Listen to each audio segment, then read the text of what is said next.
तो मैं ये पूछना चाहता हूँ कि क्या ये महज इत्तफाक है या इसी बात की सजा दी जा रही है इमरान खान को कि उसने अपने रसूल का, जिससे वो इश्क करता है सल्लल्लाहु अलैहि वसल्लम, उसका मुकदमा क्यों लड़ा? क्या इस बात की उसको सजा दी जा रही है? और जो तमाम पाकिस्तान में सुनने वाले, बल्कि दुनिया में सुनने वाले जो मुसलमान हैं, मैं आपसे भी सवाल करता हूँ कि इमरान खान जिसने ये मुकदमा लड़ा, क्या आप उसको अभी अकेला छोड़ेंगे?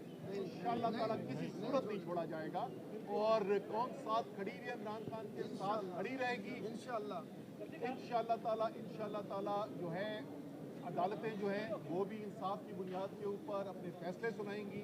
मैं फिर मुतालबा करता हूँ कि फौरी तौर पर इस गैर कानूनी, इस बर्बरियत पे मबनी ऑपरेशन को रोका जाए और पाकिस्तान के अवाम को, निहत्ते अवाम को, मुल्क से मोहब्बत करने वाले अवाम के ऊपर जो सारा तशद्दुद किया जा रहा है उसको फौरी तौर पर ख़त्म किया जाए।